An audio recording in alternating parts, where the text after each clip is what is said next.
আসসালামু আলাইকুম dear students. Week students English চ্যানেলের পক্ষ থেকে তোমাদের সকলকে আমি শুভেচ্ছা এবং অভিনন্দন জানাচ্ছি আমার চ্যানেলে যুক্ত হওয়ার জন্য।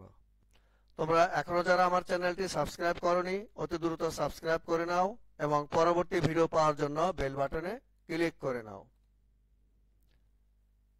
আমি আজকের পর্বে তোমাদের অষ্টম শ্রেণীর ইংলিশ ফর টুডে বইয়ের unit 3 lesson 2 ode on solitude এই কবিতাটি নিয়ে আলোচনা করব। তাহলে চলো দেরি না করে এখনই শুরু করছি। Ode on solitude. শুরুতেই আমি কিছু ভোকাবুলারি দেখাবো, তোমরা অবশ্যই ভালো করে এগুলো পড়বে এবং কোনটি কোন পার্ট অফ স্পিচ এটি মনে রাখার চেষ্টা করবে। তোমরা জেনে রাখো, পার্ট অফ স্পিচ যদি তুমি চিনতে পারো তাহলে তোমার উপরের ক্লাসে লেখাপড়াগুলো অত্যন্ত সহজ হয়ে যাবে। দেখো, প্রথম ওয়ার্ডটি প্যাটার্নাল। এটি একটি অ্যাডজেক্টিভ যার অর্থ হচ্ছে পৈতৃক এবং সিনোনিম হচ্ছে অ্যানচেস্ট্রাল। দ্বিতীয়ত রয়েছে বাউন্ড। এইটিও একটি অ্যাডজেক্টিভ যার অর্থ হচ্ছে নিবন্ধিত এবং সিনোনিম রিটেন। তারপর রয়েছে কন্টেন্ট। এইটি একটি ভার্ব যার অর্থ হচ্ছে সন্তুষ্ট হওয়া এবং সিনোনিম স্যাটিসফাই। তারপরে দেখো রয়েছে ব্রেথ। ব্রেথ একটি ভার্ব যার অর্থ শ্বাস ফেলা এবং সিনোনিম লিভ। ফ্লক্স। ফ্লক্স হচ্ছে একটি নাউন যার অর্থ হচ্ছে পাল এবং সিনোনিম হার্ড। অ্যাটিয়ার। অ্যাটিয়ার হচ্ছে একটি নাউন, এটির অর্থ হচ্ছে পোশাক যার সিনোনিম ড্রেস। এরপরে দেখো রয়েছে ইয়েল্ড। ইয়েল্ড একটি ভার্ব যার অর্থ হচ্ছে প্রদান করা এবং সিনোনিম গিভ।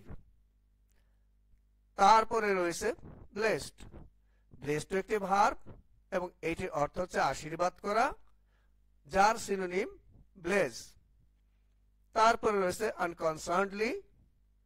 এটি একটি অ্যাডভার্ব, এর অর্থ হচ্ছে নিঃসন্দেহে এবং সিনোনিম ডিসইন্টারেস্টেডলি। স্লাইড। স্লাইড হচ্ছে একটি ভার্ব যার অর্থ হচ্ছে অতিবাহিত হওয়া এবং যার সিনোনিম পাস। কোয়াইট। কোয়াইট হচ্ছে একটি অ্যাডজেক্টিভ, এর অর্থ হচ্ছে শান্ত এবং সিনোনিম কাম। এই পেজের সর্বশেষ রয়েছে ইজ। ইজ একটি নাউন যার অর্থ হচ্ছে আরাম এবং তার সিনোনিম কমফোর্ট। আমরা এখানে এই পেজে প্রথমে দেখতে পাচ্ছি রিক্রিয়েশন। রিক্রিয়েশন একটি নাউন এবং যার অর্থ হচ্ছে বিনোদন, সিনোনিম এন্টারটেইনমেন্ট। তারপরে আছে ইনোসেন্স। ইনোসেন্স একটি নাউন, এর অর্থ হচ্ছে নিরীহতা এবং সিনোনিম জেন্টলনেস। তারপর দেখা রয়েছে মেডিটেশন। মেডিটেশন একটি নাউন, এর অর্থ হচ্ছে ধ্যান যার সিনোনিম কন্টেম্পলেশন। তারপর আছে আনসিন। আনসিন একটি অ্যাডজেক্টিভ যার অর্থ হচ্ছে অদেখা এবং সিনোনিম আনসাইটেড। তারপর আছে আননোন। আননোন একটি অ্যাডজেক্টিভ যার অর্থ অজানা এবং এটি সিনোনিম আনফ্যামিলিয়ার। তারপর আছে আনল্যামেন্টেড। আনল্যামেন্টেড একটি অ্যাডজেক্টিভ যার অর্থ অননুসূচিত, যার সিনোনিম আনরিগ্রেটেড। আনরিগ্রেটেড। তারপর আছে স্টিল। স্টিল একটি ভার্ব, এর অর্থ চুরি করা, যার সিনোনিম স্নেচ। তারপর আছে স্টোন। স্টোন একটি নাউন, এর অর্থ হচ্ছে পাথর এবং যার সিনোনিম রক। তারপর আছে ওড। ওড একটি নাউন যার অর্থ হচ্ছে গীতিকাব্য বা গান এবং এটি সিনোনিম পয়েম। এবং সর্বশেষ সলিটিউড। সলিটিউড এটিও একটি নাউন যার অর্থ হচ্ছে নির্জনতা এবং এটির সিনোনিম হচ্ছে সিক্রেসি। এবার আমরা যদি কবিতাটি দেখি তাহলে দেখো, প্রথম স্ট্যান্জা দেখো, happy the man whose wish and care a few paternal acres bound, content to breathe his native air in his own ground. এই চারটি লাইনে দেখো প্রথম স্ট্যান্জার অর্থ, ধন্য সেই মানুষটি যার ইচ্ছা এবং যত্ন কয়েক একর পৈতৃক জমিতে আবদ্ধ, নিজের জন্মভূমির বাতাসে শ্বাস নিতে সন্তুষ্ট, তার নিজের মাটিতে। দ্বিতীয় স্ট্যান্জা দেখো, whose hearts with milk, whose fields with bread, whose flocks supply him with attia, whose trees in summer yield him shade, in winter fire. এই স্ট্যান্জার অর্থ দেখো, যার গরুর পাল দুধে ভরা, যার ক্ষেত রুটিতে ভরা, যার পাল তাকে পোশাক সরবরাহ করে, যার গাছ গ্রীষ্মে তাকে ছায়া দেয়, শীতে দেয় আগুন।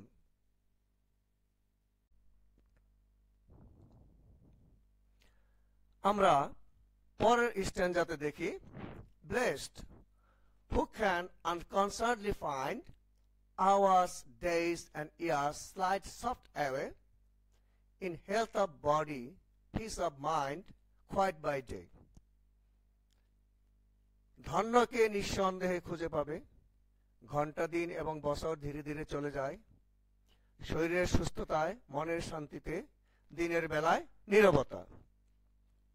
তারপর স্ট্যান্জা, sound sleep by night, study and ease together mixed sweet recreation and innocence which most does please with meditation. এর অর্থ দেখো, রাতে নিশ্চিন্ত ঘুম, পড়াশোনা এবং আরাম একসাথে মিশে আছে, মিষ্টি বিনোদন এবং নির্দোষতা যা বেশিরভাগকে আনন্দ দেয় ধ্যানের সাথে। সর্বশেষ যে স্ট্যান্জাটি রয়েছে সেটি দেখো, thus let me live unseen unknown, thus unlamented let me die, still from the world and not a stone, tell where I lie. অর্থ দেখো, এভাবেই আমাকে বাঁচতে দাও অদৃশ্য অজানায়, এভাবেই নিঃশব্দে আমাকে মরতে দাও, পৃথিবী থেকে চুরি করো পাথর থেকে নয়, বলো আমি কোথায় শুয়ে আছি। হ্যাঁ, তোমরা কবিতাটি বেশ কয়েকবার পড়বে, কয়েকবার পড়লেই দেখবে এটি সহজ হয়ে যাবে, যেহেতু আমি উচ্চারণ করে দিয়েছি। আমার উচ্চারণগুলো শুনবে, অথবা যারা নেটিভ যে সকল রয়েছেন তাদের ভিডিওগুলো যদি দেখো, এটা সঠিক উচ্চারণ আরো পাবে। আমরা এবার অ্যাক্টিভিটি বি দেখবো। এখানে অ্যান্সার দিয়ে ফলোইং কোশ্চেনস।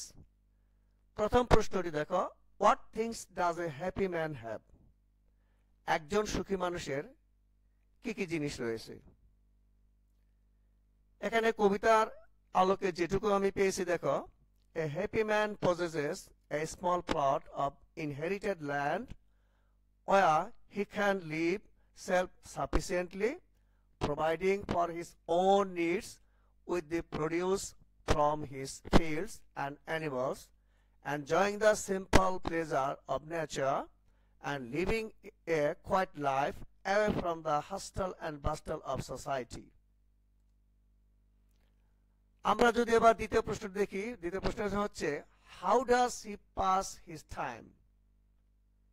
সে কিভাবে তার সময় অতিবাহিত করে? হি passes his time in peaceful solitude, enjoying simple pleasures like tending to his land, reading, meditating, sleeping soundly at night, and experiencing the quiet beauty of nature.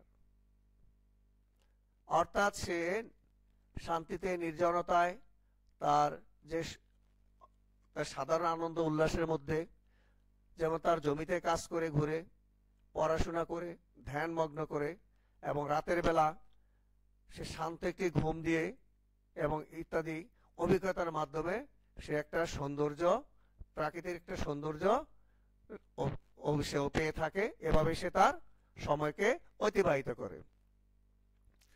How does he wish to die? এখন সে অর্থাৎ কবি কিভাবে মরতে চেয়েছেন? He wishes to die unlamented, meaning he wants to pass away without once mourning or noticing his death, desire a quiet and unseen departure from the world. এখানে কবি বলছেন যে তিনি এভাবে মরতে চেয়েছেন তার জন্য যেন কেউ আর না করে, কান্নাকাটি না করে, তার জন্য যেন কেউ শোক না করে, এবং এভাবে তিনি নিঃশব্দে এবং সকলের অজান্তে শান্তিতে এই পৃথিবী ত্যাগ করতে চান। সর্বশেষ প্রশ্নটি দেখো, how do you think you can be happy in life? এখন তুমি কিভাবে মনে করো যে তুমি জীবনে সুখী হবে? কবি তো তার কথা বলেছেন, এখন তুমি কিভাবে সুখী হবে?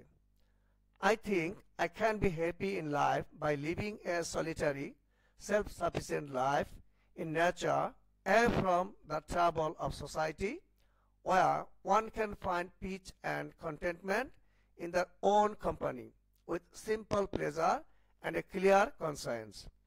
অর্থাৎ আমি মনে করি যে আমি একটি নির্জন এবং আমি একটি সুন্দর জীবনের নিজস্ব একটি জীবনে মধ্যে যদি থাকি, প্রকৃতির নিজস্ব জীবনে, আমি যেখানে ঝামেলা মুক্ত একটি সমাজ, যেখানে শান্তি রয়েছে এবং যেখানে সবাই সন্তুষ্ট তার নিজেদের কে নিয়ে, এবং সাধারণ যে একটি আনন্দ রয়েছে এবং একটু যে শান্তি রয়েছে তা নিয়ে আমি বেঁচে থাকতে চাই।